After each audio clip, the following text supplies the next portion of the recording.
I know that he'd be so happy. He is happy to know that this is going on.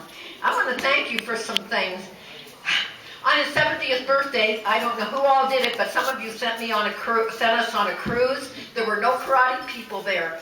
I love you, but I was so happy to have him to myself. And something else, I've gone on a couple cruises since, and you know what? They weren't anything like the cruise you guys sent us on. So I know you really did a good job. Let's see, another thing I want to say is after the karate tournaments, I loved it when you guys came to my house. One time Carol called me and she said, Joan, did you know George was having the guys and people come over to your house? And I said, no. I said, when are they coming? She said, about 2 hours. I said, yikes. Anyway, I put you to work, and I really enjoyed you. I remember the time he had the whip, though, and I got kind of scared.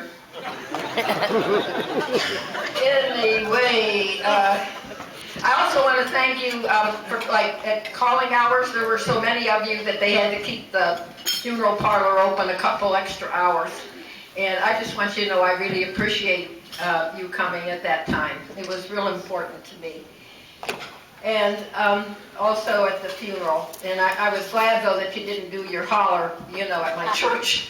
I mean, that thing you do, but you did do it at the, in the graveyard, and that was good.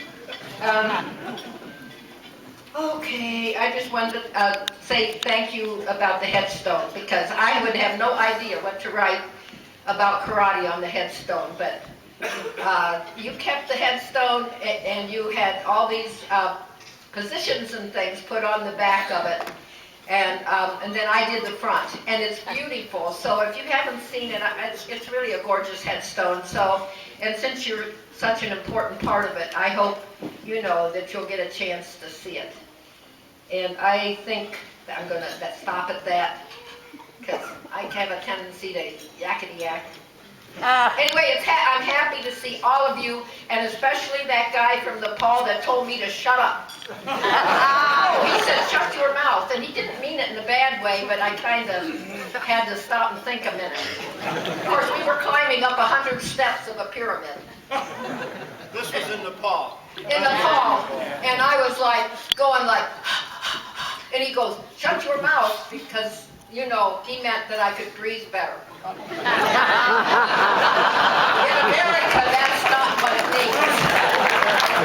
means.